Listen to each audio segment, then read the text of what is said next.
All right, everyone. Good morning. Welcome to day 3 of the NYU Artificial Intelligence Forum.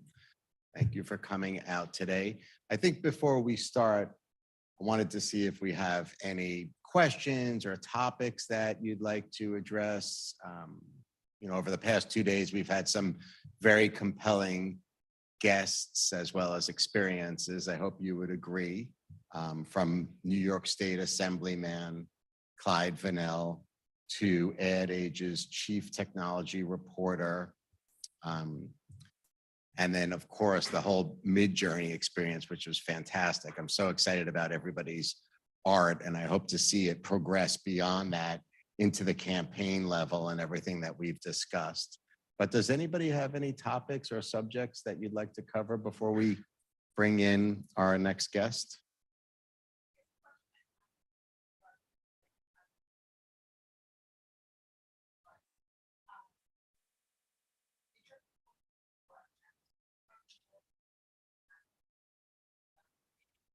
In Discord. Yep.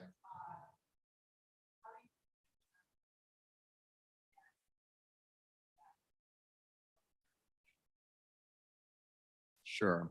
So part of the benefit of setting up Midjourney in Discord is that it really does create an immense community. I think while we were on yesterday, I don't know if you noticed, there were over 1 million people participating on the platform concurrently. And since we're at such an early stage of creation through the use of AI, it also allows, as you know, for people to learn. You can borrow other text prompts and figure out how, I know that you had created that very cool looking Adidas cleat, which was super cool. So you could reference other areas. But keep in mind, there are other verticals beyond Midjourney that you could use as it relates to the creation of imagery. We didn't cover that, including video, right? Like we could get into a platform called Runway. So and I also think this will all evolve. So you don't need to create everything on Midjourney. You can try other verticals right now. Like I had one of my classes built out something called Tech Girl last semester, and they all used DALL-E 2, which one might consider a competitor to Midjourney, to create logos, to create the design of the website. And then on that platform, they sold NFTs, and 100% of the NFTs for Tech Girl were designed through the use of AI, specifically DALL-E 2, which is not in a public forum like Discord. So there are different ways to go through it. Interestingly, though, this theme of privacy has been running across a lot of our conversations over day 1 and day 2. And it's something that I'm looking forward to getting into today at a higher level, a deeper level than just the creation of artwork with Yorke. You might recall that on day 1, the Assemblyman spoke about privacy concerns as it relates to different territories in the world. He had mentioned and highlighted a trip that he took overseas to China with a group of politicians, and the access that the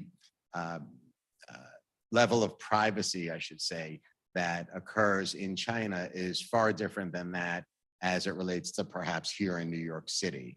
And then yesterday, as you know, we went through a lot of topics relating to privacy concerns too, as well as truth in content. So what's verifiable? So with Ad Age yesterday, we spoke about the topic of user-generated content and how that can negatively impact a brand's intellectual property. We also spoke on day 1 with the New York State Assemblyman about topics regarding political advertising and deep fakes, and how there's a bill currently in New York State to protect that issue. So he wants disclosure. He's advocating for full disclosure when artificial intelligence is used to create a political campaign.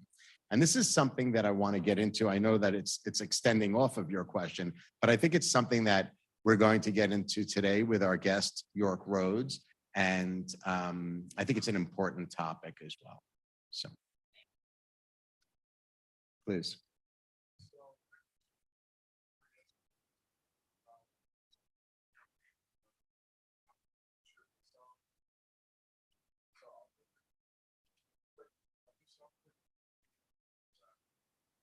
Yeah, my hope is that you could take the learning that you had over the past 2 days with Chris Gardner, specifically using Midjourney to execute on that vision. And if you have questions as to how to do that, I think what you can do is email me or Liz, and we'll forward them to Chris Gardner. He's gone back to California now. We only had him for 2 days, but I think Chris can help with you, and he'd be more than happy to help answer those questions. But the idea is now, like, it's remarkable, the ability, like the product shots that you guys put together collectively. You know, you literally all came in here for the most part never using Midjourney, and all of a sudden we saw these, you know, in a matter of 2 days, these gorgeous images ranging from timepieces to gorgeous headphones, spirits like sake and wine. I mean, it's super compelling what you guys were able to create. And now if we could take it to the next level, imagine how you could integrate that directly into your careers. Imagine how you can create business verticals as entrepreneurs today through the use of these tools. It's fascinating. Any other questions? Please.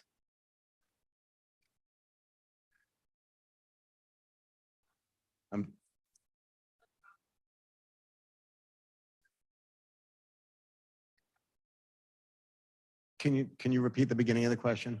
I'm hard of hearing because I'm getting old.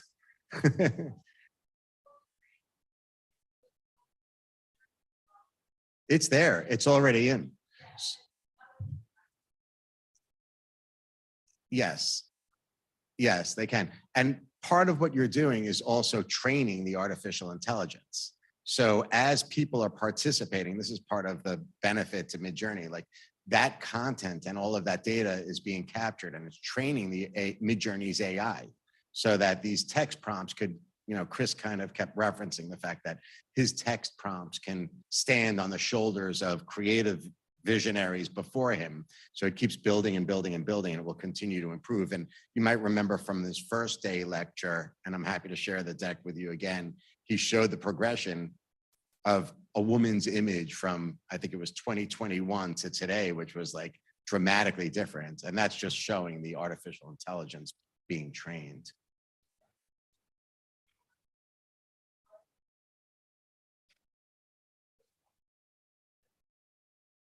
It's on, you're in, Midjourney is, you're obligated, like right now, when you use Midjourney, you're obligated to go through Discord.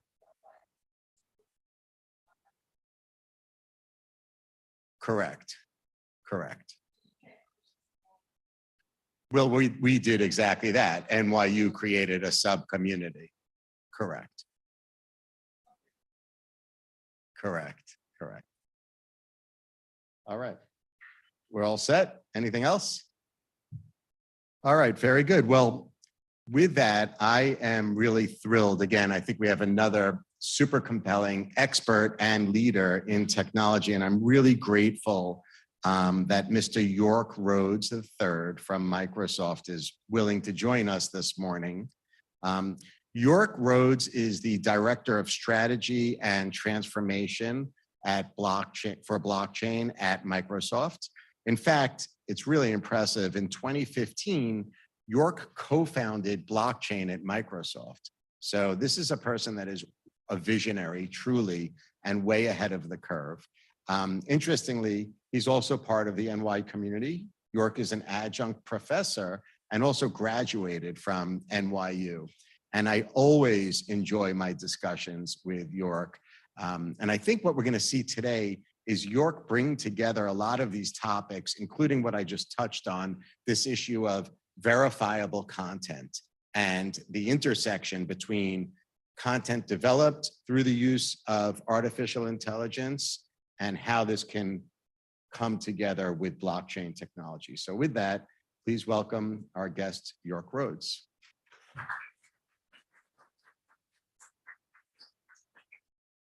Want to mic up?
Good.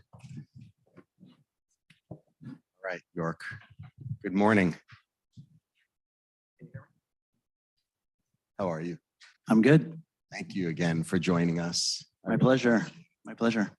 So I've been starting every conversation this week with a similar topic, really the same question for everyone. And I'm curious what your perspective is. Is artificial intelligence dangerous? That's a great question. I mean, I think you could like wind the clock back and say, is the internet dangerous in some ways, right? Like technology innovations are always scary when we feel like we're not in control. And you know, the vast amounts of information that are available on the internet in the early days of the internet was very similar, I think, feeling for a lot of people. Now, you know, you add to that like massive computing power and the you know, the inferencing engines and things like that of LLMs, and it is another level for sure. So yeah, it's definitely scarier for some people. And I think the biggest fear I think that a lot of people have is like, what is artificial general intelligence and how does that impact our lives? You know, one of the ways that I sort of describe the concerns with the power of AI is that unlike the internet, which is just serving up information historically, right? That's a little bit different value case. How do you know, as a human, how do you know that what the AI is telling you is correct? And how do you know that fast enough that you can do something about it? Because the power of computing behind AI outstrips the power of our ability to process that information and react to it. And so that can be used in a very powerful way, and it can also be used in very negative, powerful ways. So I think that's what, you know, from that lens, that's very concerning, right? The amount of information that you can generate with AI that is artificial or synthetic that nobody can keep up with, right? It's just based on how much money do you want to put behind it, right? And computing power in order to go do the thing that you're trying to achieve. It's, you know, if you think about the affiliate marketing space, right? What is affiliate marketing about? Like it's, and there's a large spectrum of this, but I was doing affiliate marketing work for 2 years in 2008 to 2010, so sort of in the early days. And your goal was to, you know, come up with the right data, imagery, et cetera, to try to get consumers to act the way you want them to act, right? Whether it was filling out a form, right, with their personal information in a lead generation context. And all of that, or most of it at that time, 2008, 2010, was trial and error by human beings.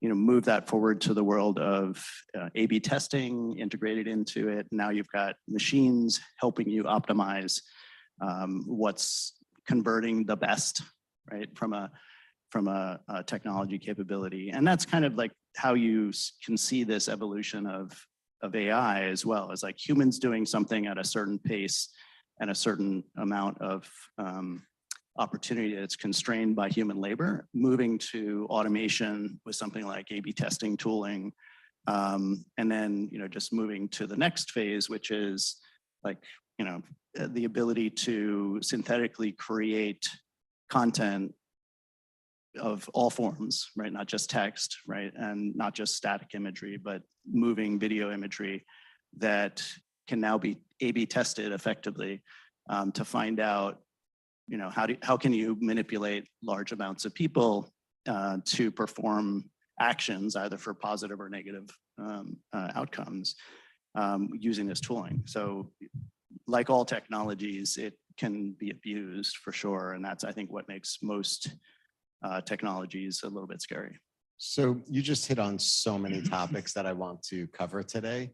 But given the fact that your background, really you are an e-commerce expert as well.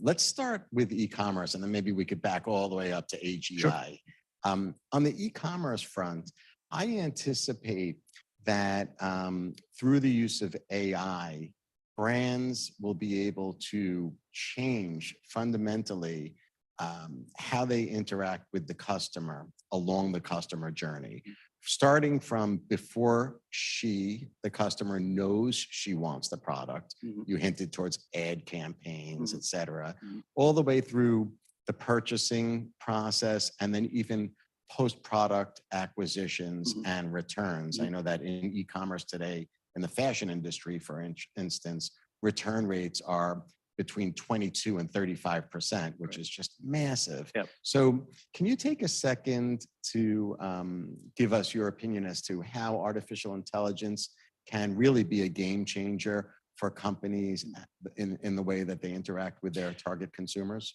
I mean, a good example that's sort of early usage of AI technology is, any kind of interactive chatbots, right? That are the beginning of a journey of, judging interest essentially from consumers. You can see this on, on websites, right? When you're interacting with product websites, there's a certain level of chatbot interaction, which has a certain level of knowledge, right? That it can respond to maybe 75% or 80% of consumer queries about something. And, then translate that into, the dating app category. And you have, dating app profiles that are designed to interact with consumers up into a point that then they can sell something. And those types of things are sort of at the front end. As you think about the fashion industry and clothing and the return rates, the tooling that we have that allows you to allow people to more directly experience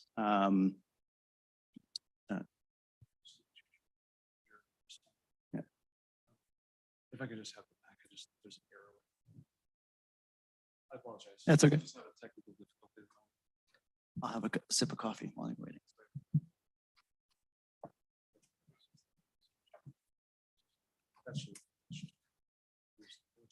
Yeah.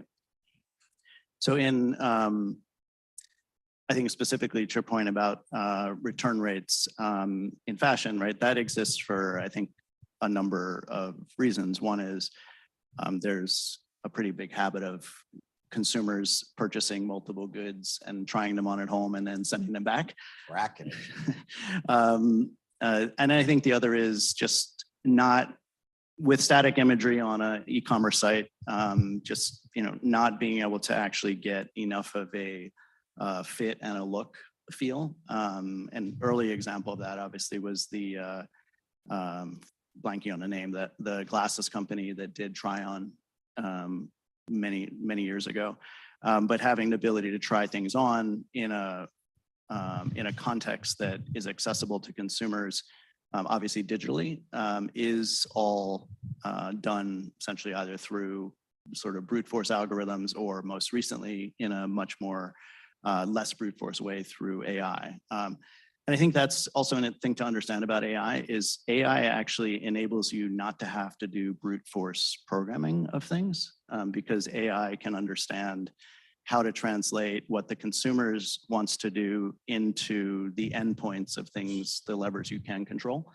And so a lot of the advances that we're seeing in AI related to digital experiences are the fusing of what are often in the back end static systems with very specific interfaces that typically a programmer would have to program to versus an AI algorithm that you can train on those interfaces and then infer what the consumer is trying to achieve based on their inputs and then have that intersect with the very static endpoints on the back end. So that's sort of like layering AI in the front of very structured back-end systems actually gives you a lot of utility from the perspective of that. So data points, this the examples, your experiential try-on examples, right?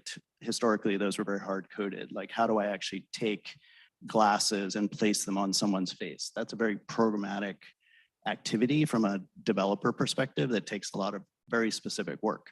Now, if you can have AI understand the back end of, how do I take the consumer's features and then take, that as an input to the features of glasses and then fuse those together. That's a programmatic activity that AI is actually enhancing, so that you don't have to do as much hard coding. So what that means is that it doesn't have to be specific to glasses anymore, right? Right. Now it can be the world of fashion, assuming you have the right characteristics captured for different types of clothing and things like that. So I think we'll see massive advances there in terms of these types of try-on applications. That's really fascinating. In fact, I've heard from, just being in the marketplace, that a few of our national retailers are poised to launch this try-on feature at the point of sale, digital point of sale, imminently within the next 6 months. And I would imagine that will significantly decrease returns. It should, right? I mean, if you have realistic looking synthetic version of yourself, plus, with real data about yourself, right? Clothing size data, right? Waist, all the things that you would deal with when you're measuring clothing, in a tailor, that type of data translated into sort of the interface using AI, most likely, to different types of clothing, makes that actually much more accessible from a utility perspective. And I think this is such a great example of where it was hard, and you would say today, somewhat unproductive to do all this hard coding, right? To try to do it for glasses, to try to do it for a decal on a shirt, to try to do it for makeup, right? And now with this interface, which is what AI is providing us, with the right inputs on either side, that is a tremendous productivity enhancement in terms of getting this utility to more digital experiences across more brands. So then how does that impact commerce beyond the big companies with deep pockets? From what you're saying is, it sounds like it might have a leveling effect for entrepreneurs, small companies. Will they be able to access these new technologies to, for example, limit returns, and then can they balance off against big companies like Neiman Marcus and Walmart and Saks Fifth Avenue? So it's a great question, right? Like, if you think about a Neiman Marcus or a Saks application, mobile application, right, or website. By the way, I worked on both of those a number of years ago. Oh, interesting. That's hundreds of thousands of dollars of development and then maintenance to keep those digital experiences fresh, right, and running properly. If you layer on things like augmented reality, right, experiences, or these types of experiences that we were talking about, that's a whole nother level of expertise from a development perspective and a whole nother level of expense. So to your point, this should have the opportunity to democratize access to some of these features, which allows it then to get into the markets of startups and companies that don't have the hundreds of thousands of dollars per digital experience to spend. So let's look at the other side of the consumer journey, going back to before she knows she wants the product, and as it relates to these smaller companies. What will happen competitively for that new startup when they want to develop an ad campaign and then know whether or not that ad campaign will actually reach that customer's interest? Maybe there's even a level of personalization. How will AI augment that process and also stretch budgets for startups to compete with the bigger companies like Saks and Neiman's? Yeah, it's a good question. I mean, you're kind of touching on almost like user acceptance testing, from the perspective of testing whether the content you've created is going to actually reach the audience from an incentive perspective that you thought it's going to reach, and how do you measure that, and how do you create tooling for that. I think the inputs are going to be, or the outcome of that, if you were to say, well, how do we test that at scale, right? That's clearly one of the things that you can do with AI, right? And different bot technologies. And in this scenario, scale means, do we have enough persona data points about the consumers we're trying to reach across enough people personas that we can use that as a test bed to now test our algorithm against. So effectively, take 100 people's personas and maybe create 10,000 synthetic personas. That would be an AI activity. And now we've got a much larger audience, right? 2 orders of magnitude that you can test against. And then you can use AI for generating, the new text-based ad campaigns and the new imagery, right? Whether it's static images with, all the different types of things we know how to do in advertising, or whether it's moving images. And then you just run those through a testing bed. Essentially, it says, take all these things I've created, effectively use, optimization algorithms to see which of those actually get the 10,000 synthetic users' attention. That's probably pretty powerful. So it's kind of interesting, because then if we reverse it and think in terms of the brand putting together some sort of immersive experience in the metaverse, similar to what we saw, for example, Walmart do in Roblox recently, and then perhaps those 10,000 synthetic personas coupled with hundreds of thousands of real users and fans create user-generated content surrounding that Walmart experience in the metaverse and start posting on YouTube. How do we know as consumers which content is real? How should it influence our purchasing decisions? And then furthermore, how does a company like Walmart, who has spent literally millions and millions of dollars to protect and preserve its intellectual property, fight back against user-generated content that perhaps is misleading, is disinformation, or can even devalue its intellectual property? So by real, you meant, I know it's from Walmart. Correct. Okay. So that's a provenance question. Correct. So let me go there in a minute. But if you look at today's e-commerce world, right, we have a lot of user-generated content, right? Today, from TikTok to Instagram to to Twitter to ratings and reviews, right? That's user-generated content. Ratings and reviews are massively abused, right? Maybe not by consumers unless they have a grudge, but they're definitely abused by competitors and things like that, right? And so that is user-generated content, which is not real, right? From the perspective of the brand, it's not sanctioned by the brand, right? That can have an impact on the reputation of a seller, right? The reputation of goods that the seller is selling.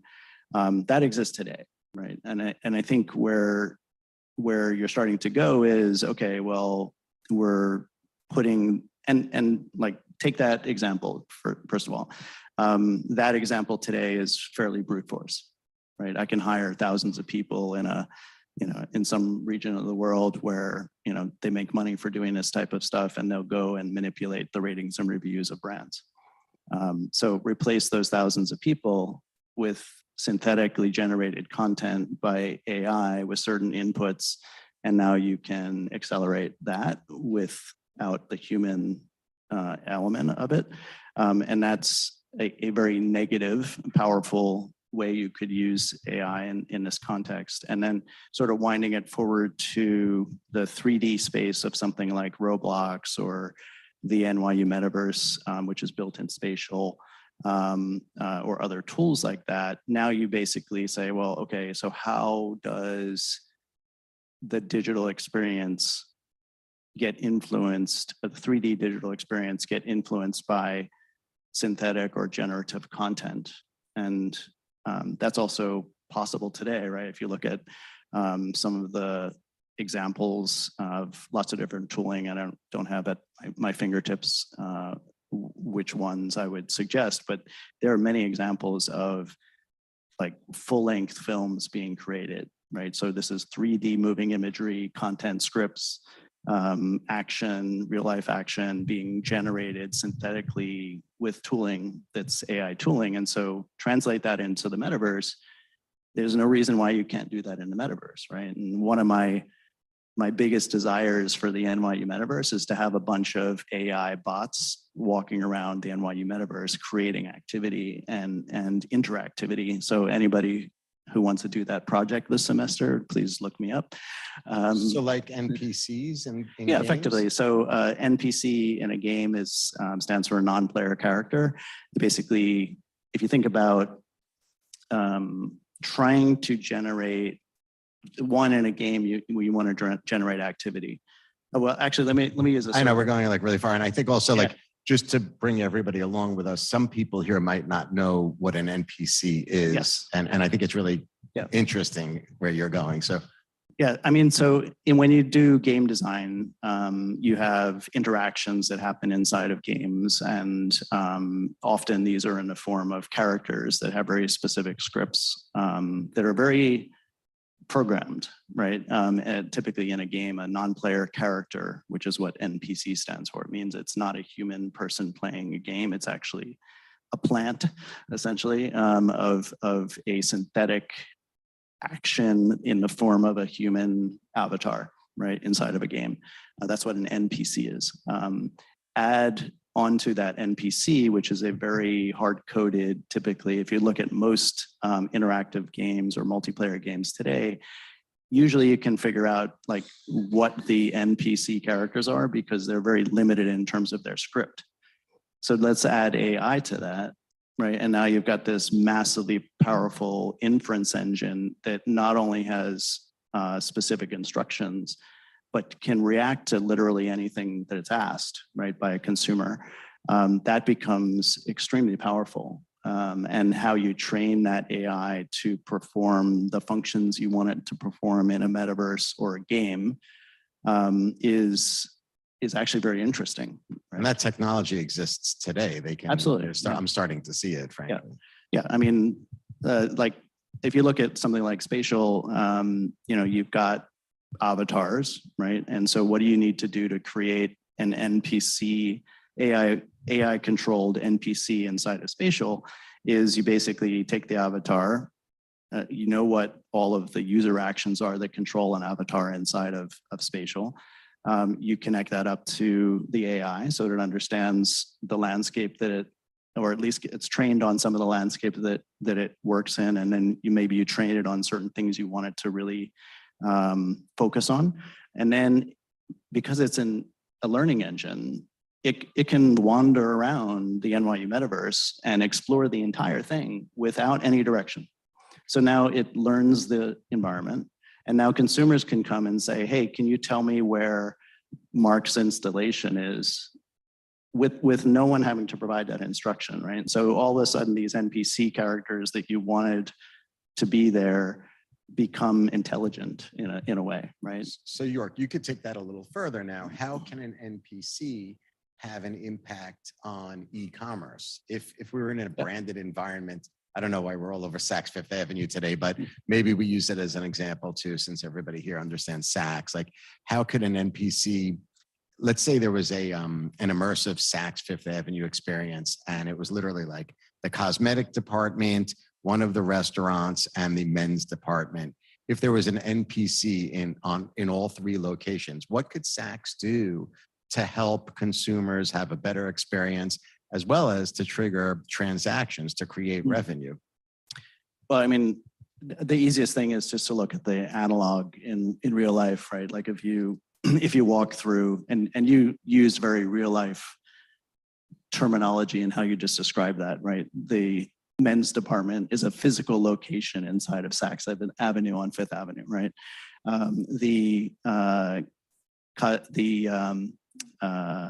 The perfumes, right? Like as you walk down the center aisle of Saks Fifth Avenue, people salespeople are offering and spraying you with perfume, right, to try to get you to purchase perfume on your way to whatever floor you're going to.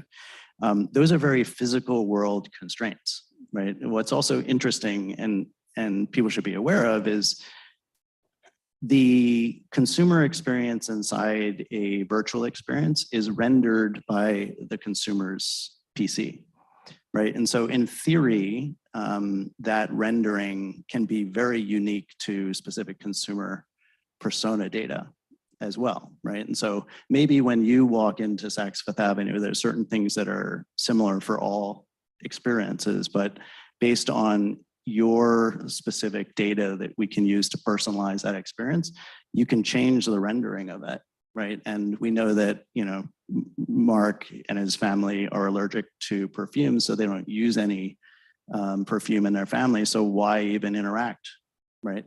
Why distract Mark from his goal when he's going to Saks Fifth Avenue? So that's a personalization of the metaverse experience that's quite possible. It's not generally done today.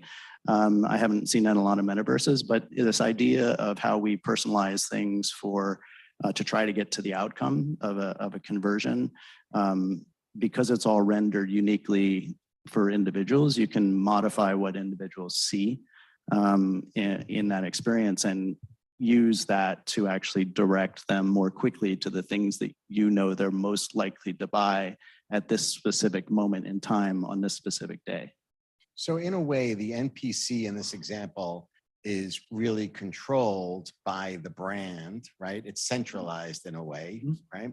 But then when we get into user-generated content, to get off of the NPC idea for a second, it becomes decentralized. And then with the advent of artificial intelligence, I think user-generated content as it relates to reviews and beyond, even like fake advertising campaigns are going to become prevalent. So what can a company like Saks Fifth Avenue do to thwart off that type of, perhaps it's, you know, on the negative side, it could be, again, misinformation about the brand, or even somehow encroach and hurt the brand's intellectual property. Yeah. So this sort of goes back to the idea of consumers need to know how the things they're looking at was created. And it's actually not all that different from, you know, what we understand in you know, in today and for many years in the advertising context, right? Brands have logos, they have trademarks. You have an expectation of a consumer that, you know, if something says Puma on the side of your backpack, that it's probably from the Puma brand, right? And how do I know that?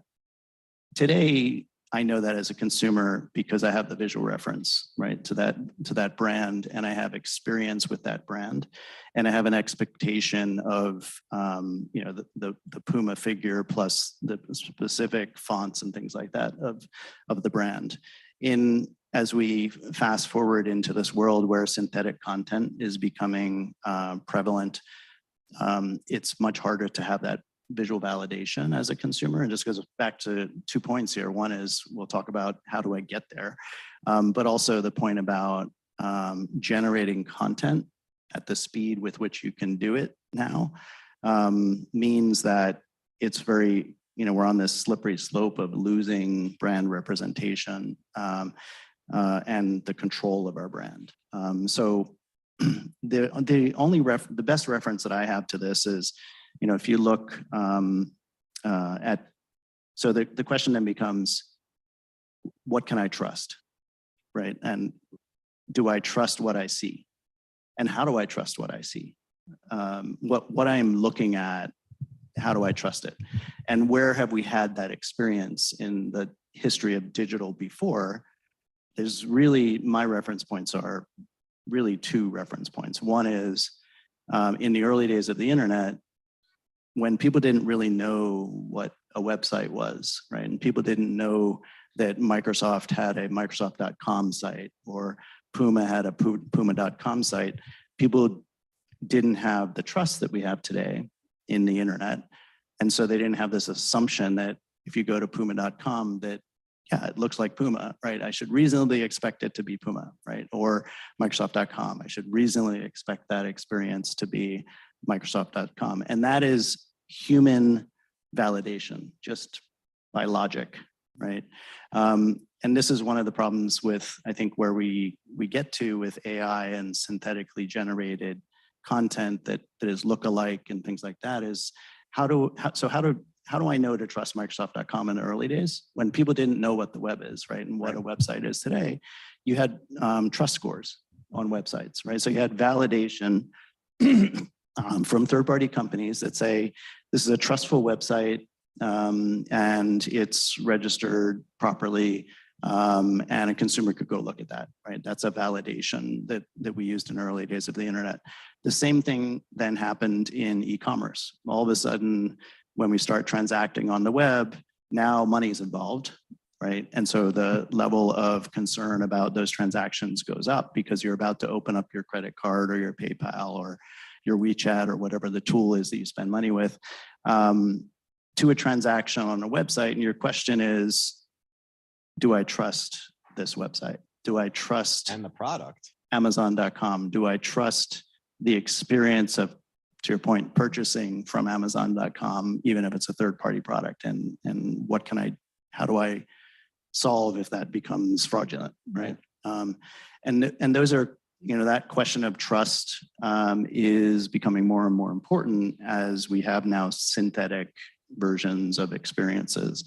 And so we need an ability to go back to those foundational things about how do we establish trust in an environment which is so new to people. And that's in an AI context or in a digital context. A great way to think about that trust certificate is you're validating something, right? And what are you validating? You're validating the origin of the creation of that content that you see as a digital consumer. That historical digital life of that content is essentially something called provenance. And so who created it? Is it something that has some kind of signature from the brand like Puma or whoever that says, yes, this might have been created by Horizon Media, but Puma validates that it's okay, right? So that's a part of the provenance of that digital media, which has certificates of validation associated with it. And that entire history essentially is what will help consumers understand and be able to trust synthetic and digital content. And it actually improves a lot of the problems that exist today on the internet because there's massive abuse of brand, trademark, and logo information by third parties. If you have these trust certificates today that says Puma validates that this particular ad campaign, right, using this logo is actually authorized by Puma,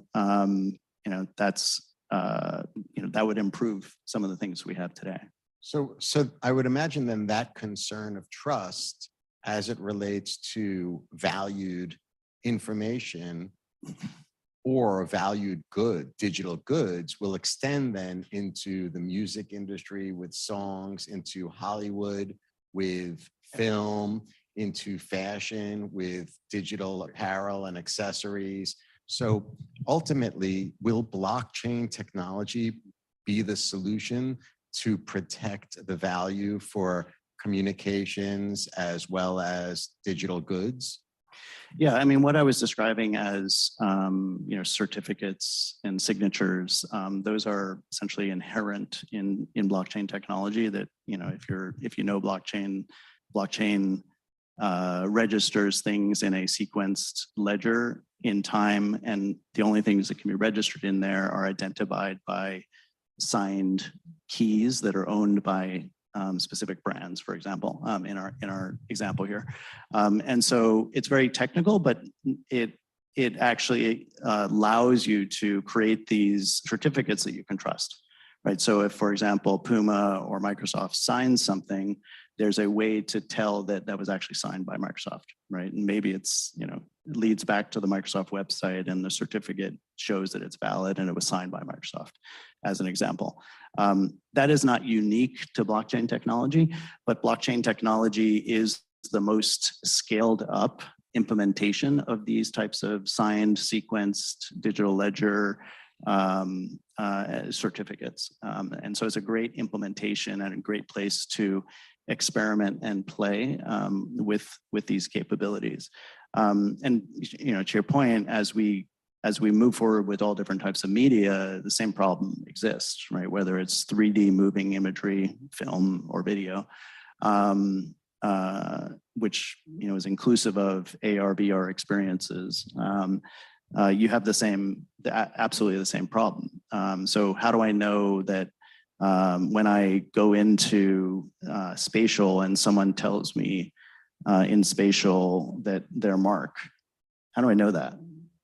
Right, I'm all of a sudden interacting with you in spatial with an expectation it's actually you, right? And maybe we'll exchange money, personal information, decide to go to a club together, whatever, right? But ideally, I need some validation that it's actually you. So the repercussions, though, can be pretty great if you take it back to, for example, cultural issues surrounding politics and society.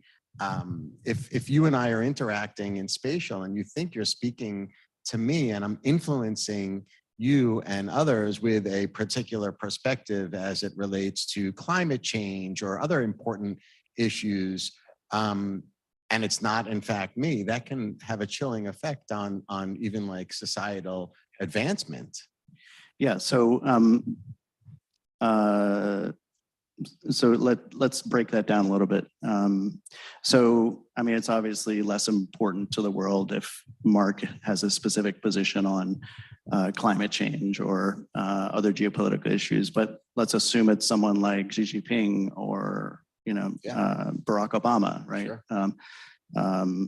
And they're able to, through a digital representation of moving image as well as sound, both of which you can look today are totally possible, right? With the existing capabilities that we have in AI, fuse those together, you can make a relatively convincing persona that looks like a political figure, both voice and moving image, that could be used to influence outcomes in an election, right? As an example, or influence just behaviors and people's thought processes about things.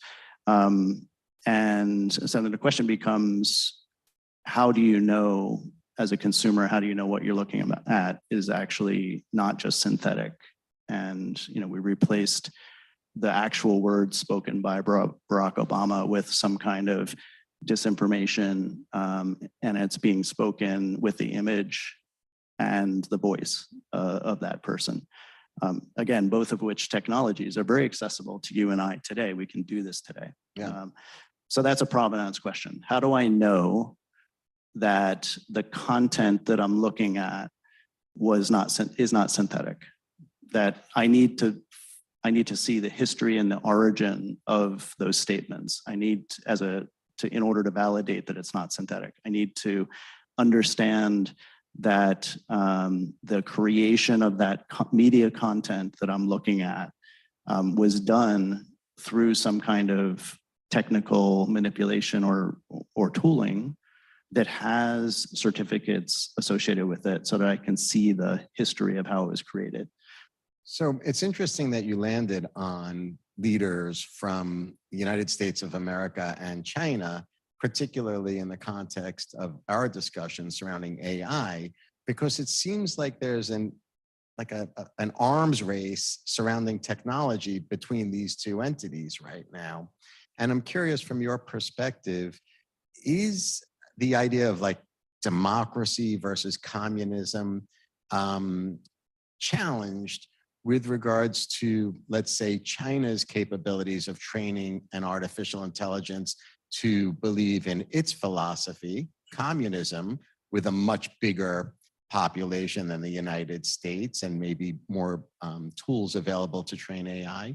is that possibly going to impact American sentiment as it relates to freedom and democracy?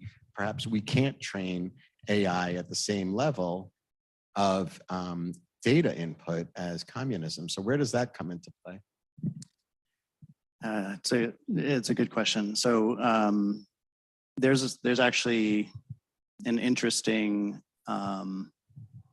geopolitical struggle in technology going on between different regions of the world. And if you look back at sort of some of the export controls that exist in different countries, they're typically designed to prevent another country from becoming superior, right? Whether it's nuclear proliferation or whether it's advanced chipsets and advanced knowledge of how to create chips. Two very different examples, but both really the outcome of export controls is the same, right? It's to design the world that we want to see in our image, Right. Right? And very specifically our image, right? Whose image, right, is Correct. the question there. And we now have these technology tools that allow us to more effectively manipulate populations. What was the tool before this example that I described that most effectively manipulated populations? I would say media. Social media. Yep. Right, totally, yep. Right? Like Arab Spring, all these examples of social media creating the ability to do political, effective political, right? And still ongoing, total influence. Activity, absolutely. yeah. And used in positive and negative ways, like all technology, right? Like, Yep. What is the number one thing that happens when there's a political uprising in any country? Usually, Number one. depending on which country, either social media is amplified or shut down. Shut down the internet, right? Correct. The easiest thing that governments who want to control people can do today, because of the advent and the understanding of the influence of social media, is to just turn off the internet. I mean, we've seen that recently as well. And so technology is becoming this powerful tool that has geopolitical and sociopolitical outcomes in a way that it didn't, right, in the past. And so, this whole synthetic media is just an amplification of what's happened with social media. So let's go all the way back to the beginning of our conversation when you mentioned AGI. Can you tell everybody, they might not know what the term AGI is, and then it's kind of fun in the context of this geopolitical arms race surrounding technology. What is AGI, and then what role can that play where it becomes humans versus robots? Just for fun. Yeah. So AGI stands for Artificial General Intelligence. And what that generally means is that AI has the capability to be on par with human minds, essentially, and be able to do all the things that we assume only humans can do.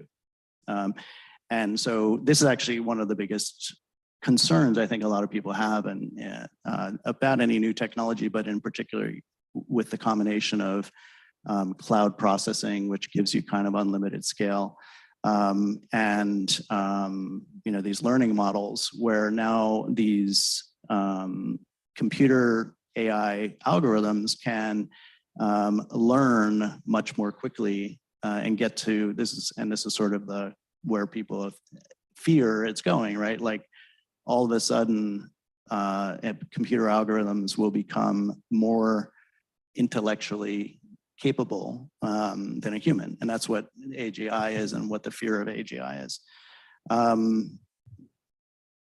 So what was well, I guess, like, is it realistic? Like the concept of humans versus robots, how far away is it? Will AGI really pose a threat, to humanity?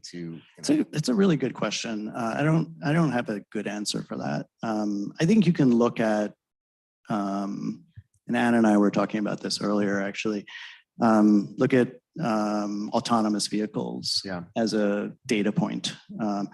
Autonomous vehicles have a level of sophistication how to react to the environment around them, the physical environment around them, in a way that is designed specifically to be protective based on certain inputs. And I think Anna's data point, she'll probably talk about this more, is that there's actually many fewer accidents that happen in an autonomous vehicle than humans actually hurting or killing other humans using Correct. vehicles, right? Correct. And so it's actually on a scale, right? One scale, it's safer, right? But that's a autonomous agent running in a vehicle that has enough data to understand its surroundings and what's good and what's bad. And that, I think, is where people get concerned, right? What is the definition of good in the concept of AGI versus bad? Correct. So in the beginning of the summer, maybe the latter part of the spring, a group of tech leaders, I think including Elon Musk, called for the slowdown of advancements in AI. And I think it might be surrounding this topic specifically, AGI. Is it feasible for these companies to actually slow down progress now? Well, let me ask a slightly more provocative question. Is the CEO of a company that has, what's the motive of any company? I'm sorry? The motive at any company. What is the motive of a company? What's the motive of? Generate profit, shareholder value. Okay, so profit. So is the CEO of a company whose primary motive is generating profit calling for something necessarily the reason why we think that they might be calling for that? There's zero chance. And I guess to take it a little further, if you extend that then to this geopolitical arms race, will American government try to slow down American business development for AI? Yeah, so that's a very different question. So let me just finish the point. I think, and there's been some writing on this, I think the reason why Elon was vocal, well, first of all, he's vocal, right? Very. But I think specifically why he was vocal in this category was because he was feeling non-competitive about his ability to address the problem. So he wanted to slow all of his competitors down, right? So he could catch up, right? Yeah. So that, I think we have to be careful about like what, how when we talk about things, right? Like what's the motivation of the parties involved and how we, ascribe the outcomes, right, associated with that. I think you're asking in the context of, in the broader context, which is how do we regulate ethics and how do we regulate ethical behavior by profit-driven corporations? How do we regulate consumer protection from new things? And how do we promote innovation in a particular country are all sometimes in conflict. And you can see this in AI. And I think what's interesting though, just going back to this point about the design of the AI experience and technology that we want to have in the world, I think because of the recognition of the power of AI, I think there's definitely a pretty common understanding across tech leaders that we need to really be thoughtful about the ethical outcomes of this technology. And so I think that's why you see that conversation happening. And all the tech leaders in that conversation broadly are tech leaders that have some kind of stake, right, in the game. So who's better suited to put that seatbelt on AI? Is it the tech leaders, people like Sam Altman, or is it our government, people that might not know how AI is going to develop and really what's happening under the hood to the extent of, the technologists? So I think an important lens is we can't uninvent AI, just like we can't uninvent cryptocurrencies, right? And so from a geopolitical perspective, those things are going to continue to happen, right? And even if you crank down on those two technologies in the United States, well, we have no control over what happens in other countries in the world. Right.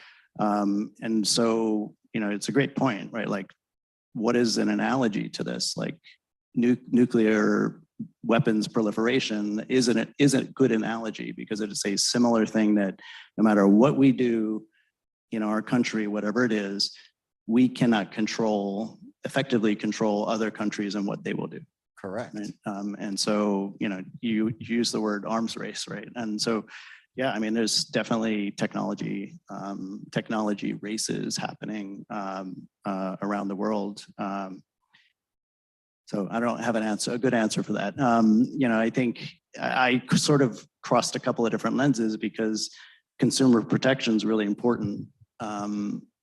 Consumers today, right, are largely password illiterate, right? Mm-hmm. Right? They don't understand what the value of a password is, what the value of what the password gives you, which is privacy. And they don't understand why that's important. And therefore, we completely abuse the reasons that we have passwords, right? Like, you have a list of your passwords in a spreadsheet that you store in your Google Drive that has every login to your bank account, your PayPal account, and your social media accounts. And that is one hack away from, pretty disastrous human possibility, right? So if we were going to unlock the topic of privacy right now, I think you and I could sit on the stage for another few hours. But I do want to open it up to the audience and see if anybody has any questions for Yorke at this point. Anything on privacy would be interesting. Or did we cover everything today? We were able to talk about nuclear proliferation to cryptocurrency, artificial intelligence, e-commerce. You and I never fail to hit on everything. And we don't even plan these conversations. Liz.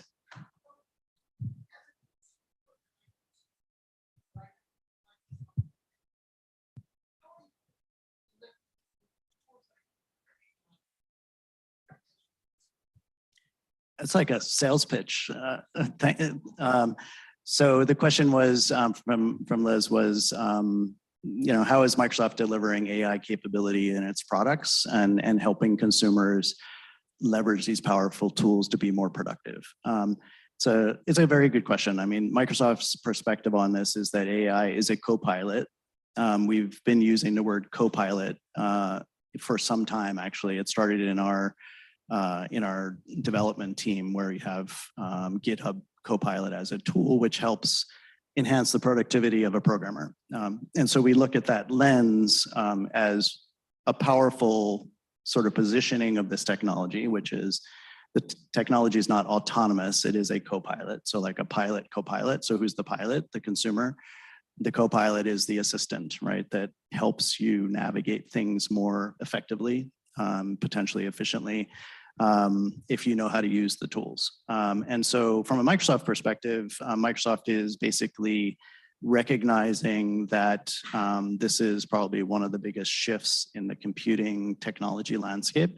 And so the investments that Microsoft is making are to infuse these powerful tools into existing productivity tools, as well as, great example of that is the Bing AI capability. Bing is the distant second place search engine of the internet.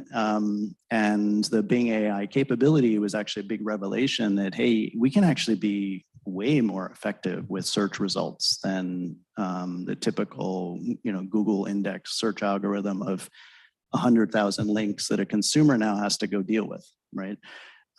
Search on the internet, just as that example, right? It was really good at finding stuff, but not helping infer value from a consumer query perspective. And so what AI added to that, and why Bing AI search became so interesting, was it took this generation of indexes of content and took the consumer's question and inferred what of those things would be valuable based on the consumer's input.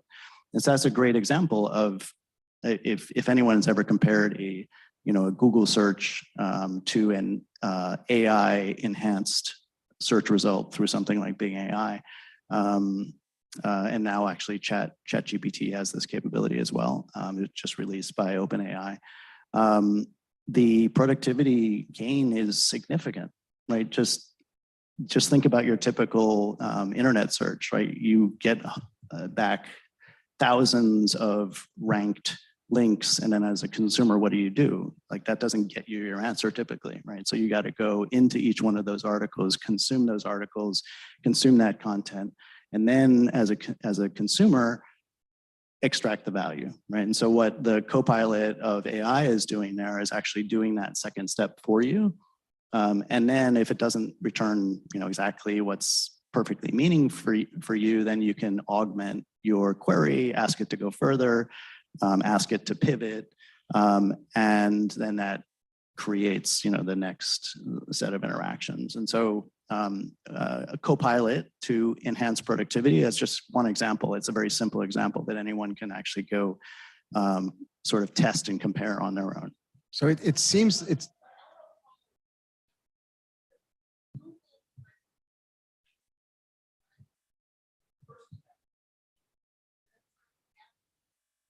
Mm-hmm.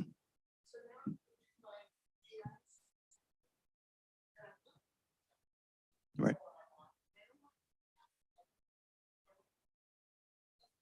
Yeah. So I think what you're asking is, with something like Bing AI search, do we avoid the influence of money in advertising to prioritize the answer? And I think the way Bing is handling that is it actually treats it separately. So if you look at the Bing AI interface, you'll get your ChatGPT answer, and that is in context and things you can interact with.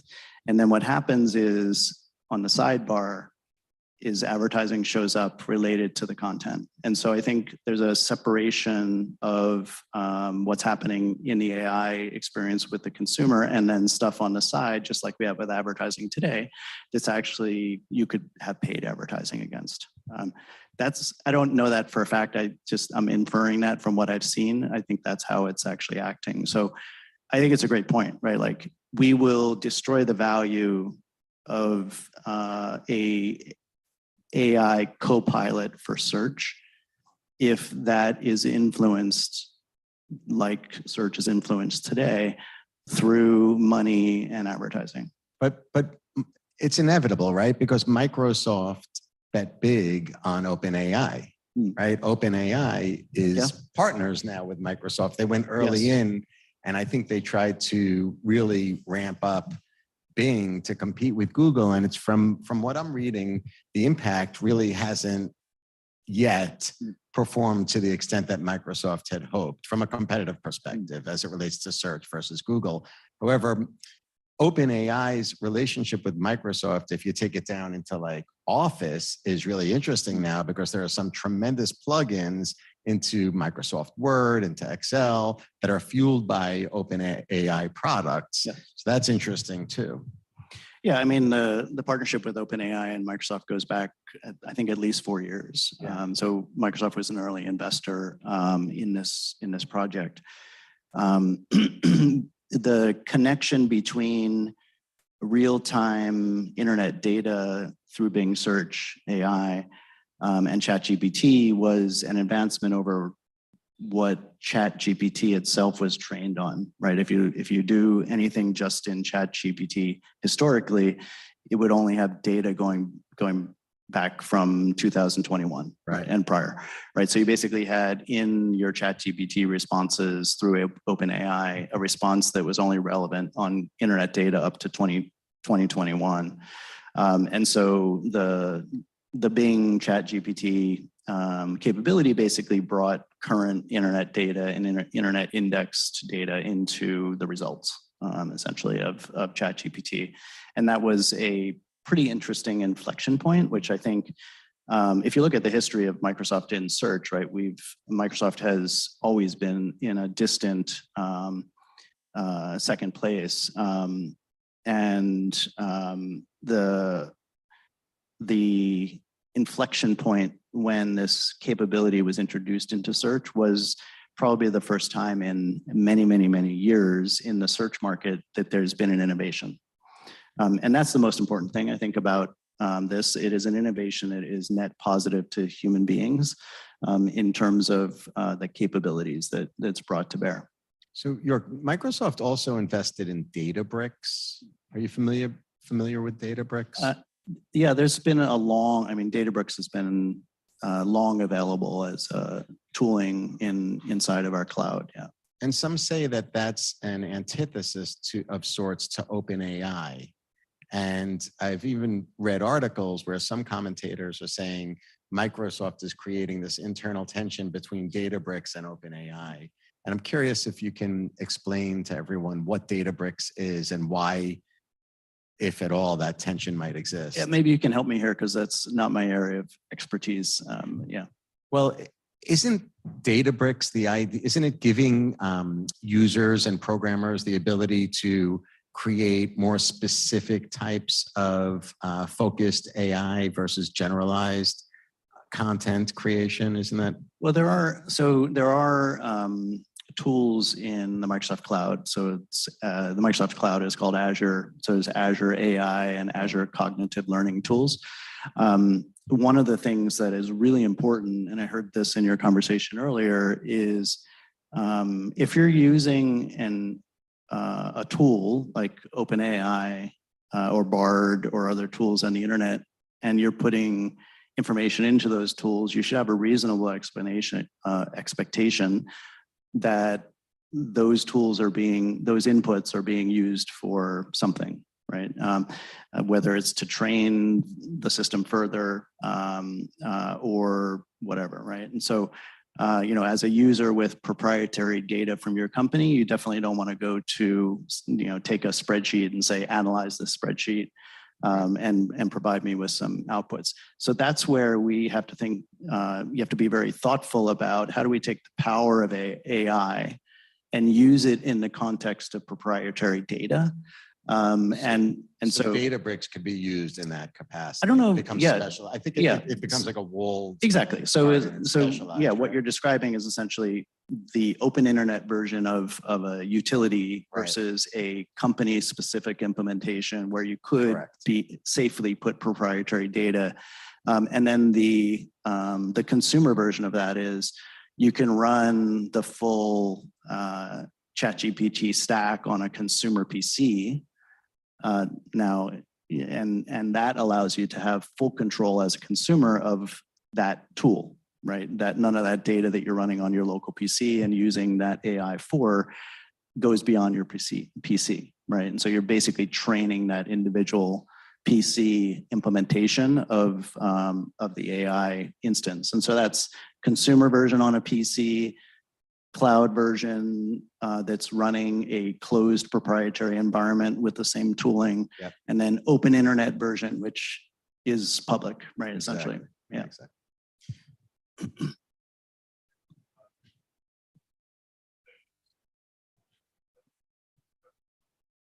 Thank you.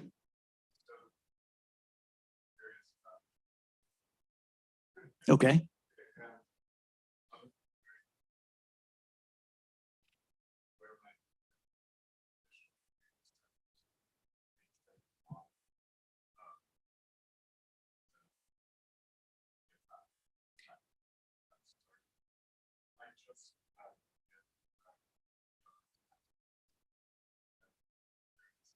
Nice. What school is that in? The school, the Media Arts Masters? Oh, okay. Yeah, that's awesome. That's an awesome program.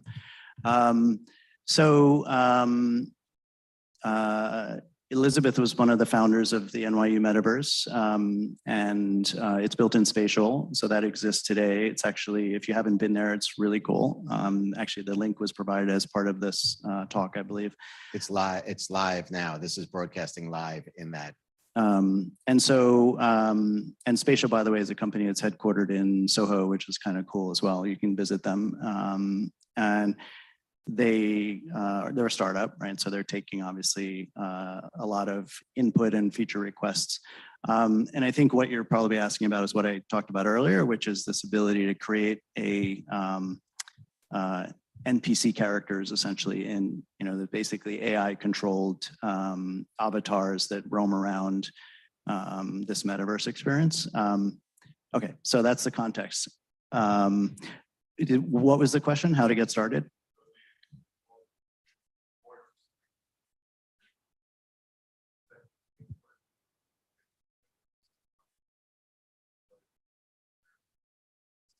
Yeah. It's a combination of things. Yeah. Yeah.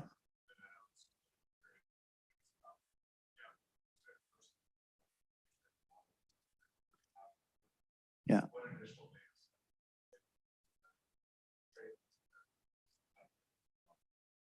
Yeah, I think there's a combination of that, right, which is one element of creating this NPC persona, which is, what do you want that persona to do, right? Is that your concierge or your guide? Like if you look at a lot of metaverse experiences, they have a concierge, right? Where there are people who help consumers who've never been there before to understand how to do things, right? And how to train themselves to learn how to exist inside of this experience. That's one example, right? The other could be, like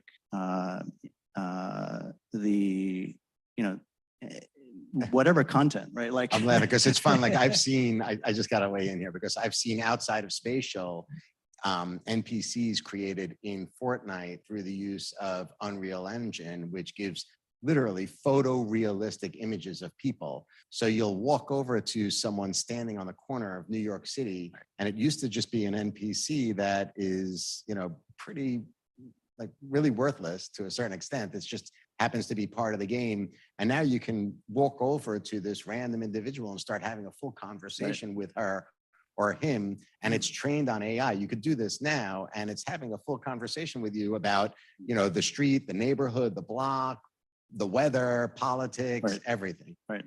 And so I think it's so photorealistic. It's incredible. Take a look if you haven't seen it, and extend into that. Yeah, so I think there's the It's fun. There's the data, the training and the inputs. What do you want this bot to be informed about? And then there's also the, and I don't know how to do this. This would take some research. What are the controls that, and how would you connect the the AI-driven bot experience to the avatar to be able to control the look and feel, right, of the and how they interact, right? An AI, just as a data point, right? Like you would need to inform the AI that's driving this avatar what a greeting is, right? And how do I greet someone, right? How do I high five someone? How do I react when someone approaches me? How do I react when someone reaches out their hand, right? Or gestures for a hug or something, right? Those are all specific things that would have to be trained specific to the controls that exist in something like spatial or Roblox or Fortnite or whatever, that those interact. This is how you respond when you see this activity. Right? And the character's personality. So our agency is doing work right now with various cities throughout the country. And in one instance, we're right now developing Abraham Lincoln in this format who comes to life with Abraham Lincoln's specific gestures and body movements and all of this. It's really wild. They also showed us Elvis Presley. Yeah. So the conversation that you might have with some random person on the street in Fortnite changes quite a bit when you're at the Lincoln Memorial. Right. So it's pretty wild. Yeah.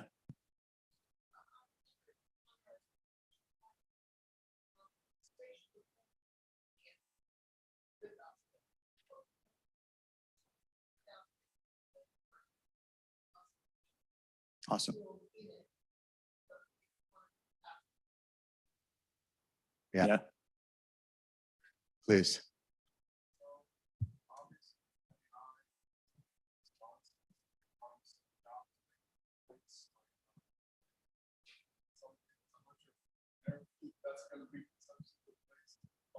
There's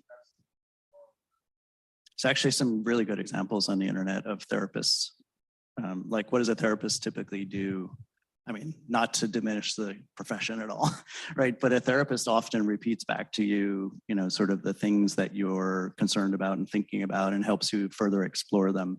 That's a great example of a place where I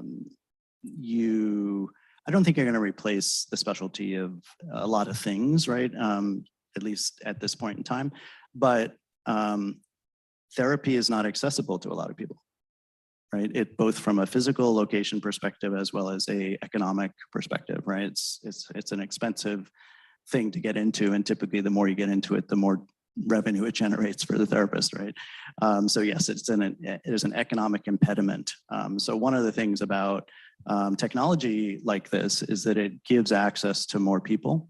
You know, and obviously now the dependency becomes technology access, right? How the people who can access a digital therapist it's controlled by AI are people who have access to the internet, right? So that's now a different question, right? That's another potential digital divide thing that you have to solve for. We thought the internet would solve for that.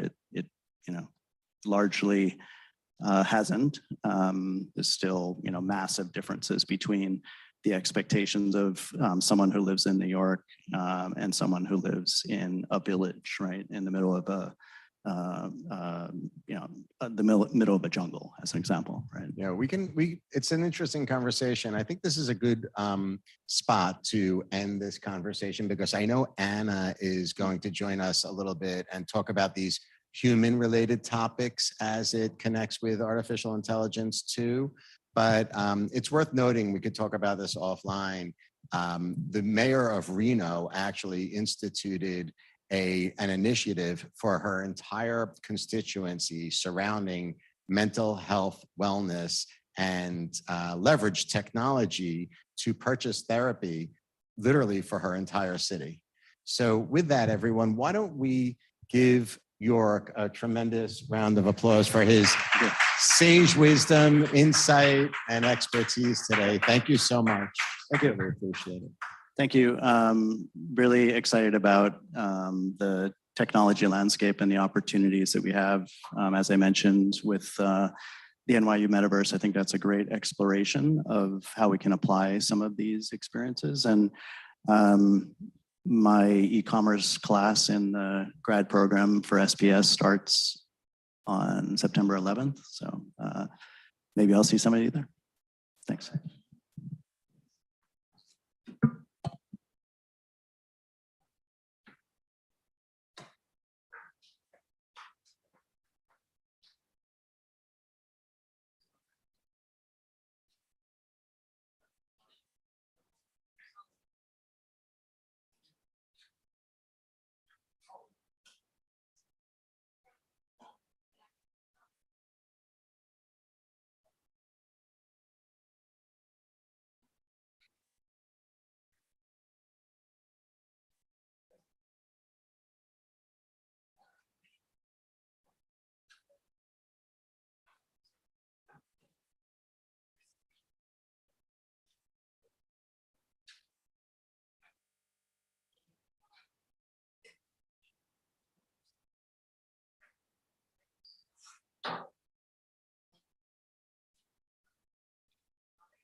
Right. You can turn your volume on the mic off. I'm sure.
take this.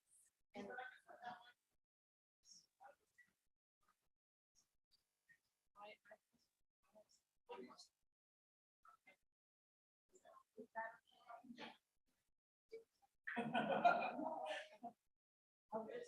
maybe it's cheers.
Okay. Yeah, I just want to introduce Anna. Let's do the photo and then introduce him. That's okay. The photo.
There's other ways.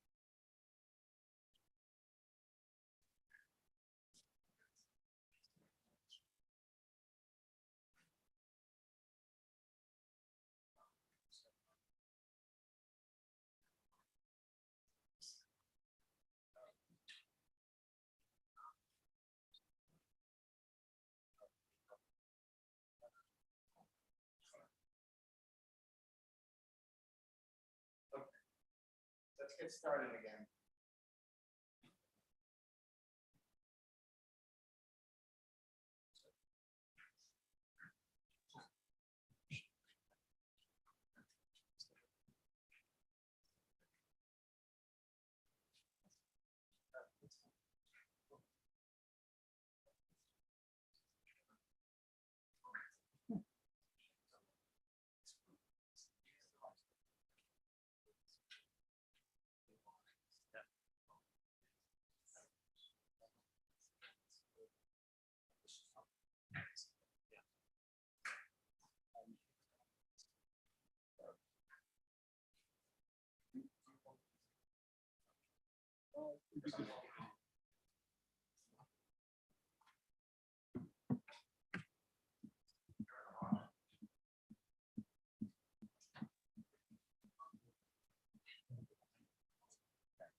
All right, everyone, let's welcome our next speaker. So this is really going to be a very exciting conversation. Professor Anna Tavis has been ahead of the curve. I see you're clapping. I love that.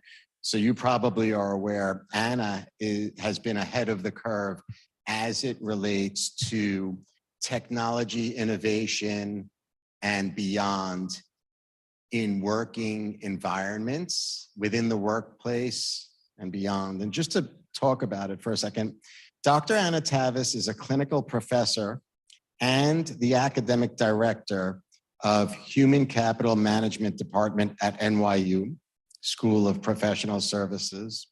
She's also the senior fellow with the Conference Board and the academic in residence with Executive Networks. It's really my pleasure and honor to introduce Anna today. She's been, like I said, ahead of the curve, working in places like IBM and beyond for her entire career. And she's going to give us insight into artificial intelligence today as it relates to several of the topics that we've discussed, we've touched on, but she's going to go much deeper today. So early on, I think on day one, you might recall I spoke a lot about reskilling the workforce and the impact internationally as it relates to, I think Harvard Business Review anticipates over 1 billion people being impacted by artificial intelligence. Topics like humanity. Yesterday, when AdAge was with us, and we heard AdAge's chief technology reporter sit on this stage with me in fear of losing his job to artificial intelligence. And we touched on the fact that maybe that won't happen because of the human element. So with that, please give Dr. Anna Tavis a round of applause and a warm welcome. I have the mic here.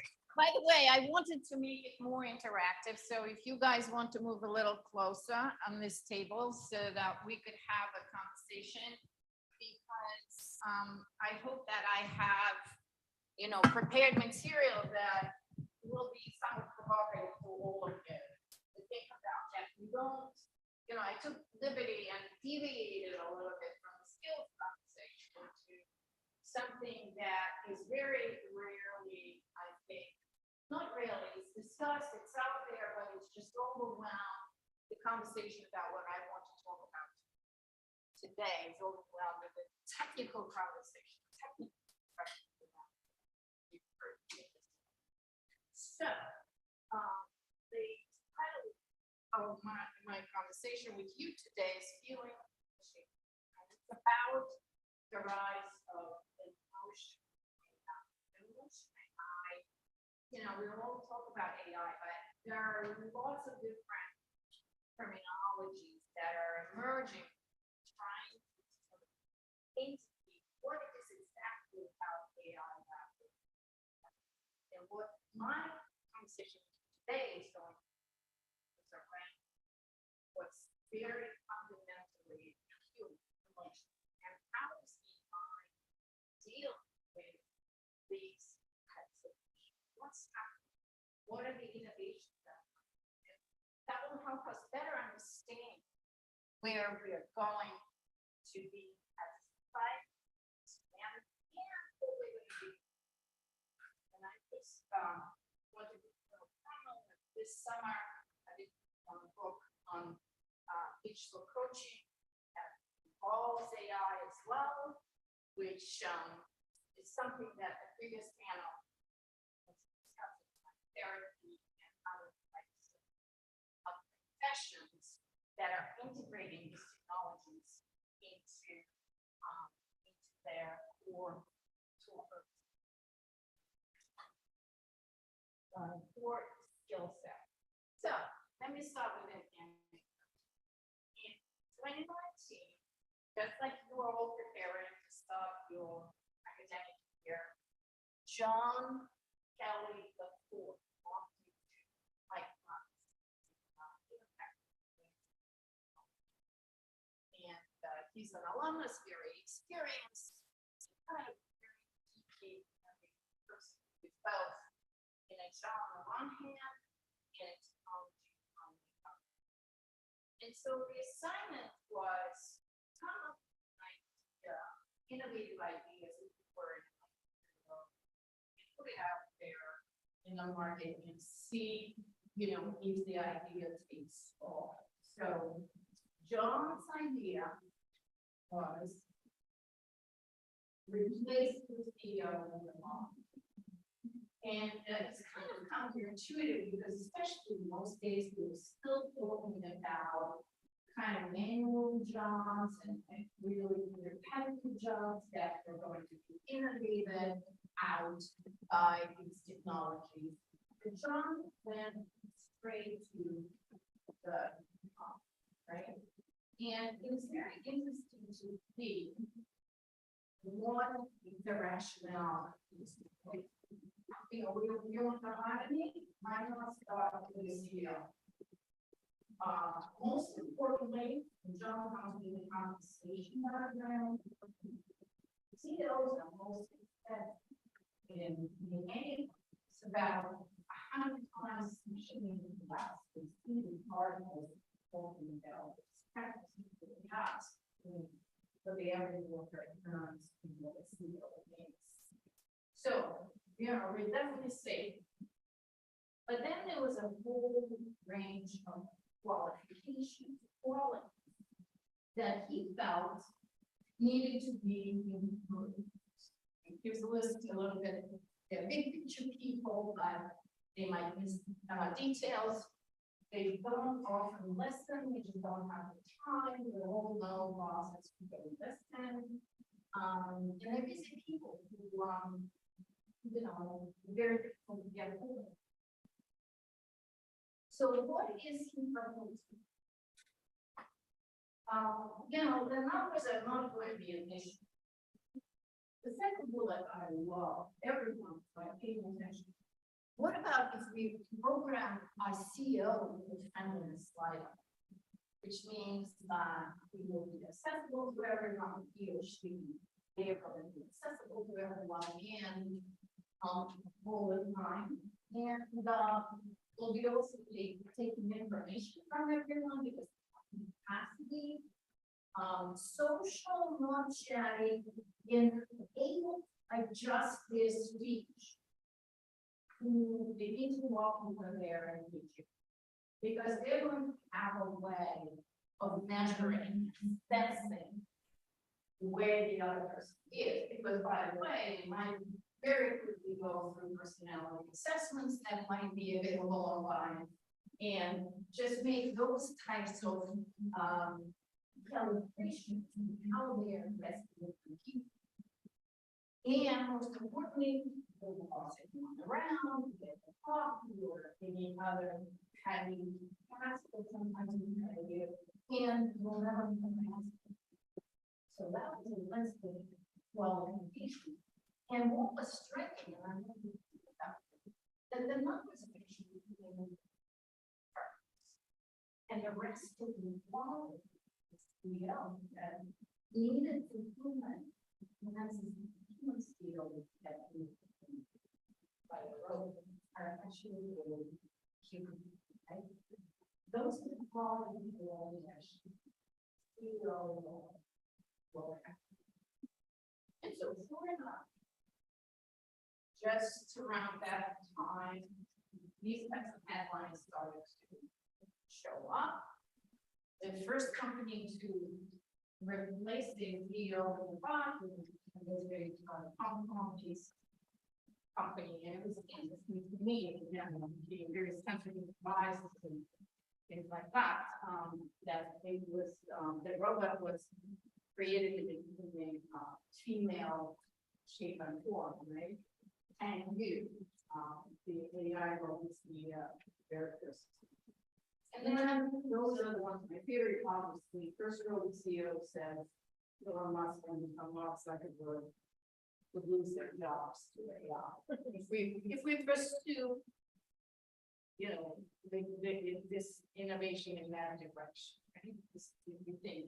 But if you think about it, you know, why not, right? If you think about the amount of information and you know, the CEO needs to be process, et cetera, makes sense. Makes absolutely sense. Everyone agrees? Ready? So by the way, I posted this John's innovative idea on social media. And I got a call from McKinsey. And they were saying, oh, we told you about the ideas around, you know, automating the CEOs. Absolutely. John doesn't delight to share what he thought. So it's, you know, most of the time when we talk about the culture, we're going to, here's a sample. I'm not going to put out there. Because I'm going to take us in a little bit of a different direction. We talk about skills, we talk about productivity, performance, efficiency, all of those good things that the machines can do. And there's plenty of information about it, but what I wanted to do today is really talk about what is being done in the most human space. And that is, how are we thinking? How are we redesigning? And what is coming up in the space of human emotions, right? And by the way, there's a vast ecosystem of companies and innovators who are working in the space of human emotions. If we think that we're going to be preserving our emotional intelligence or EQ, right? And that's going to be something that will differentiate us from machine. We need to think twice, because reverse engineering humans into the AI gets us to the point where we have emotional and emotionally intelligent machines. So let's look at that aspect of the evolution together. Okay. So a couple of problems here, and the next generation will be the next decade will be remembered for its transition to artificial. And I don't like the term artificial, as I told you, there's a little bit unlike artificial intelligence. Artificial empathy, artificial feelings, artificial everything doesn't sound right. It's kind of it sounds it's okay with intelligence. So synthetic emotions, etc. But anyway, the work on that transition is ongoing now, and I think it's very important.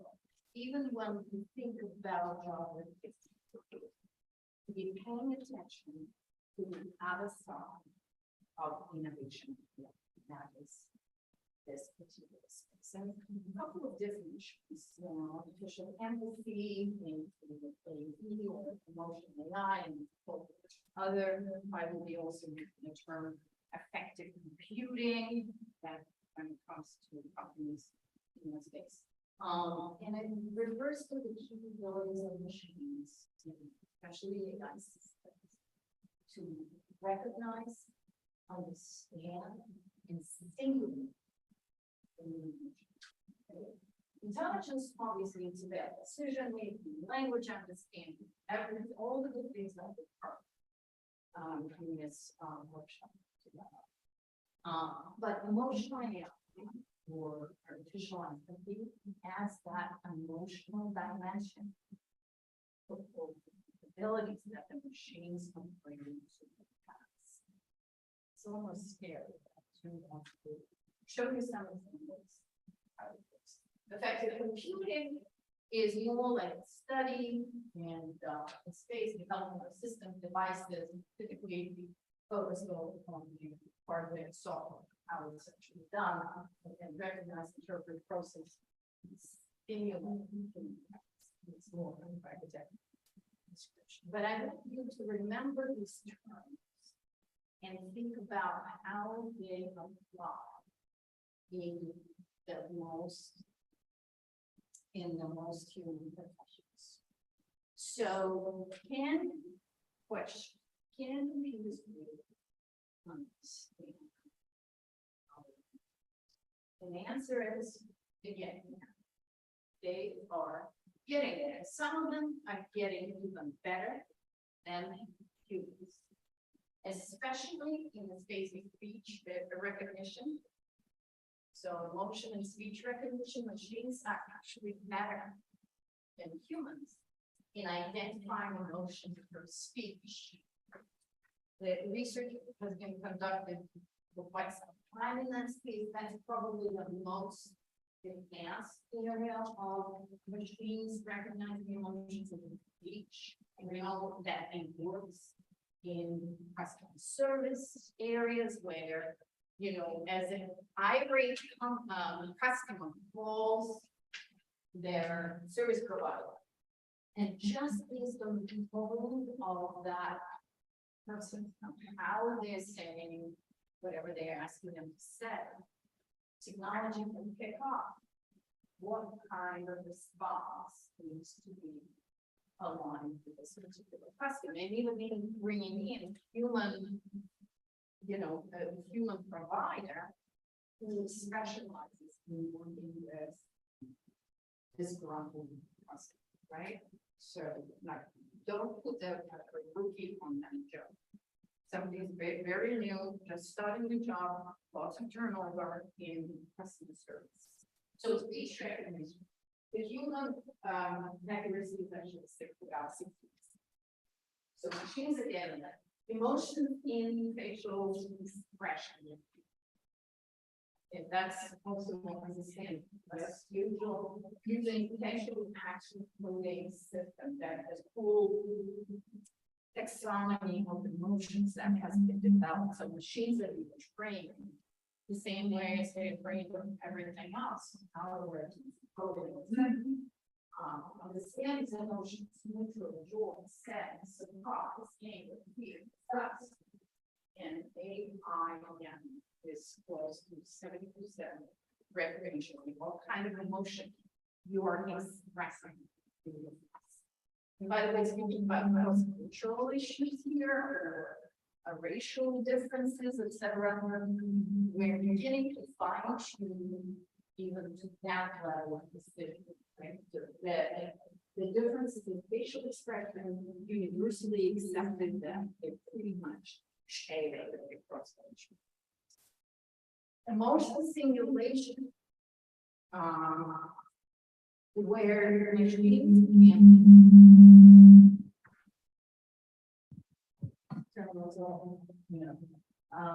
agents making interactions with machines feel more human-like. So how do we interact with machines and get that human-like experience? And I'll give you examples of that. And the final one, emotion is law, where robot, there's one appropriate that right? There's one appropriate to the person. So this is just a list. You know, as a professor, like building the lists and giving you some sense of.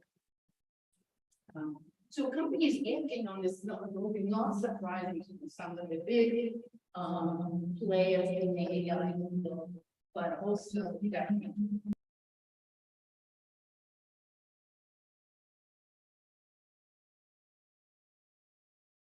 So companies, yes, emotional AI.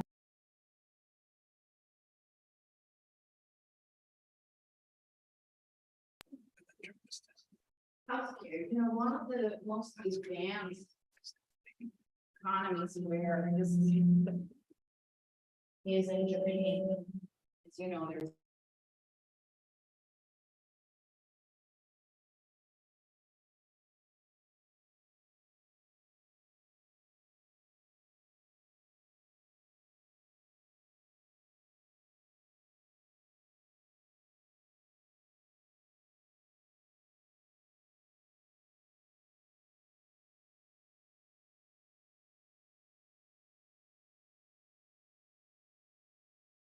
research on automation in healthcare and the use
And so when you train on roll up, then train other people, right?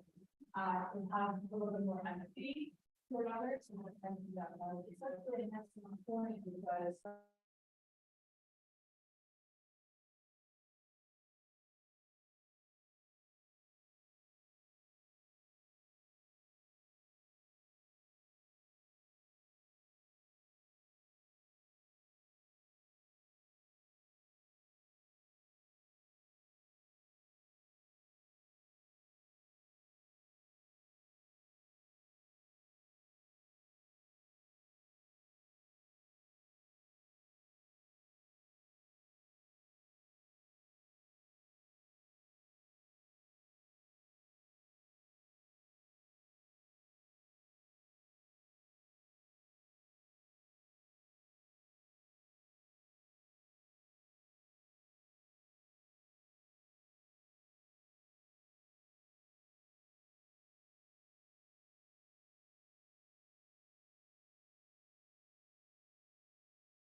there's still, there has to be access to technologies, et cetera. But that's what we're doing this decade, it's probably more political, just like they, I finished with cell phones.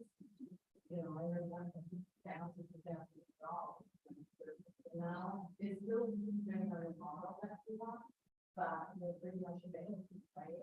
So it's something that they, yeah, upfront costs for development, and that's why you see we made companies that are Apple and stuff, et cetera. They make those investments. But in the ones that were really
to be asking those questions, to be,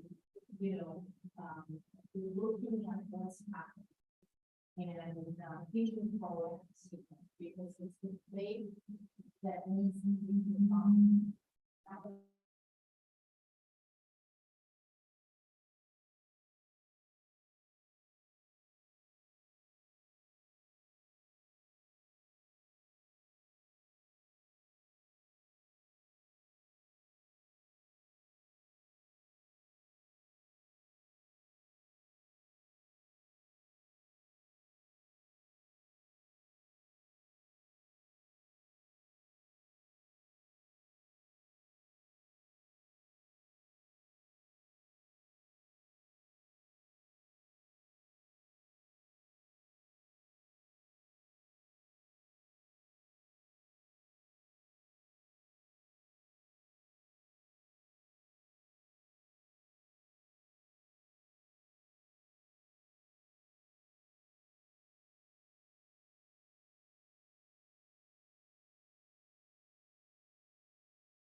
there right now.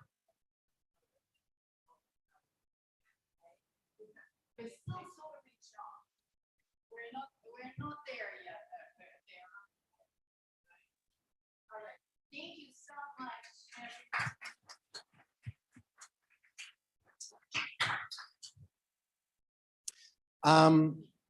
I think it's interesting just where Anna just left off with regards to human mental toughness and talking about athletes. Just a quick anecdote. I've represented some of the most elite athletes on the planet, including Russell Westbrook, the former MVP of the NBA. He was a client of mine for many years. And he actually addressed a topic that Anna touched on as it relates to being blessed with physical strength. And what Russell explained to me is that there are several athletes that have the same caliber body, right? Being born with these physical abilities as him. But what sets him apart isn't just the coaching to maintain that level of strength, but also his mental toughness. And he actually compared himself to people like LeBron James. And I've heard ballerinas talk the same way. New York City Ballet was a client of mine for over a decade, and they spoke the same way. There were people that were as skilled as the individual ballerina might have been, but she was able to top everybody because of her mental toughness. So that's something that's interesting as it relates to the context of humans versus robots. The second thing is I just wanted to follow up with regards to the question of therapy and technology.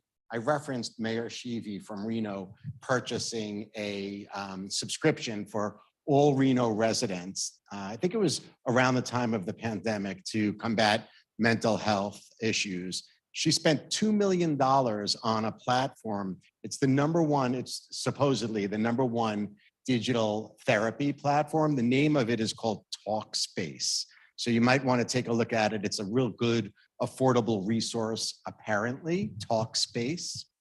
And then finally, on Liz's comment with regards to AI serving as an equalizer, specifically relating to underprivileged communities and economics. I did some research recently, and what I've noticed is that OpenAI, Sam Altman's company, who I keep referencing, is investing right now a lot of money in training and creating a legal artificial intelligence vertical. And what, as you probably can surmise, what happens is people in lower economic communities don't have the same financial resources required to perhaps hire a lawyer and do simple things like combat a medical bill at a hospital. And I actually did research on this. I sit on the New York State Bar Association's task force for cryptocurrency and digital assets. And it's actually fascinating. New York State came out with a report recently that showed the disparity with regards to individuals that have economic resources to hire lawyers versus those that don't, in combating specifically incorrect hospital bills. And the lower 30% of New York State's economic community fails at combating wrongful charges. And I believe that artificial intelligence is going to close this equity gap or this justice gap, as the lawyers like to call it, to help with those types of issues too. So it's worth looking at. And then finally, tomorrow is going to be super compelling. And I feel like if you've been here every day, we're kind of wrapping together from conversation to conversation, from day to day. So tomorrow, Camillo Fosco, who is the founder of Memorable AI, is coming in from Boston to join us. We're actually, I think, really, it's exciting that all these people are coming in from out of town. Camillo is the founder of Memorable AI. And Memorable AI is super compelling because what they've done is they're training an AI based upon historic studies of what humans remember. So think in terms of retention. And this could tie back again to a theme today: humanity, emotion, memory. So we'll start the conversation coming back to real application, commercial application in your careers and your lives. So think in terms of will an ad campaign be impactful? And we could predict through memorable AI, right? Before an ad campaign is released, we can evaluate the imagery now and decide whether or not it's a worthwhile campaign to launch before it's launched. But what Camillo is going to do is come in and talk way beyond that. He's going to look at research that has gone into humans' memories for decades, and what he's doing to train the AI, and how this concept of human retention as it relates to AI can impact various aspects of your lives way beyond just advertising. So if you can, again, I'd ask everybody to get here tomorrow at 9 a.m. We're going to live stream. Thank you for coming today.